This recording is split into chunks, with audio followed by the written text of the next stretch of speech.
न्यूजमध्ये आपल्या सर्वांचं सहर्ष स्वागत आहे। तर आज आपण सातारा जिल्ह्यातील कराड तालुक्यातील टेंभू कोरेगाव या गावी आलो आहोत आणि आज या कोरेगावमध्ये बुद्ध पौर्णिमेपासून या कोरेगावमध्ये एकवीर आई आणि अंबाबाई या दोघी बहिणींची यात्रा सुरू असते।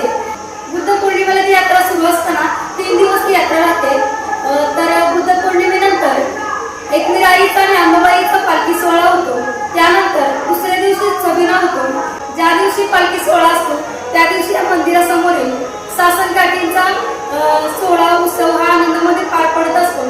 अगदी कराड तालुक्यातील नाही तर म्हणजे शेकडो भाविक भक्त या कोरेगावमध्ये एकवीर आई आणि अंबाबाईच्या दर्शनाला येत असतात। तर आत्ताच आपण मंदिरामध्ये दर्शन घेऊन आलो आणि या कोरेगावमधील एकवीर आणि अंबिका या दोघी बहिणींचा उगम कसा झाला हे आपण थोडक्यात सांगणार आहोत। म्हणजे आपल्या या पाठीमागे माझं दिसतंय ते टेंभू धरण आहे। या धरणामध्ये या कोरेगावमध्ये भाविक भक्त असा होता ज्याला पूर्वीच्या काळामध्ये एक स्वप्न पडलं होतं। त्या स्वप्नात अंबिका आणि एकवीरा देवीने सांगितलं की मी अशा ठिकाणी आहे, जिथं तू जाशील तिथं मला तिथून घेऊन ये। तर त्या भक्ताला त्यांनी सांगितलं की नेमकं तिथं कसं पोचायचं। तर त्यांनी त्या देवीने त्या भक्ताला सांगितलं की एका गवताची एक टोपली कर, त्या टोपलीमध्ये एक दिवा लावून तो दिवा लावून त्या नदीमध्ये वाहत्या नदीमध्ये सोड। ज्या ठिकाणी ज्या ठिकाणी त्या गवतावरील दिवा विझल त्या ठिकाणी मी आहे असं तिनं साक्षात्कार त्या भक्ताला सांगितलं। आणि त्या भक्ताला सांगितल्यानंतर भक्ताने दुसऱ्या दिवशी तसंच केलं आणि ज्या दिवशी केलं त्या दिवशीचा तो दिवस होता बुद्ध पौर्णिमेचा। ज्या दिवशी त्या भक्ताने गवताची पेंडी आणि त्या पेंडीवरती दिवा लावून या नदीमध्ये सोडलं। नदीमध्ये सोडल्यानंतर त्या ठिकाणी दिवा लावला आणि वाहत दिवा गेला। ज्या ठिकाणी दिवा बंद झाला त्या ठिकाणी या कोरेगावमधील सर्व भाविक भक्तांनी जाऊन तिथे बघितलं तर खरोखरच एकवीरा देवी आणि आई अंबिकाचं तो पाषाण त्यांना सापडला।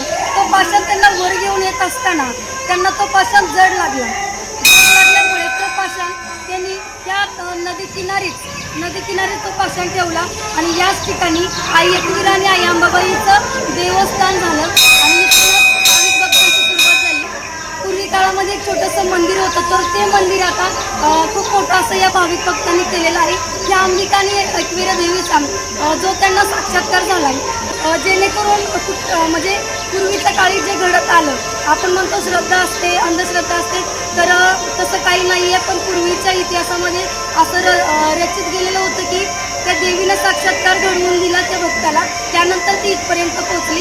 तर या कोरेगावमधील एकवीरा आणि अंबिका देवीचा हा असा उगम झालेला आहे।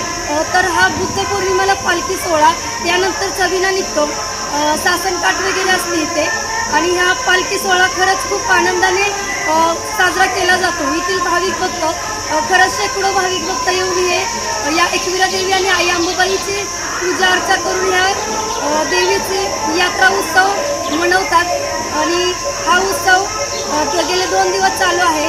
तर आज खऱ्या अर्थाने हा उत्सव संपन्न होत आहे।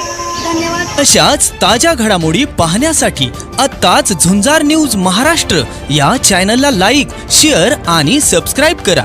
झुंजार न्यूज महाराष्ट्र।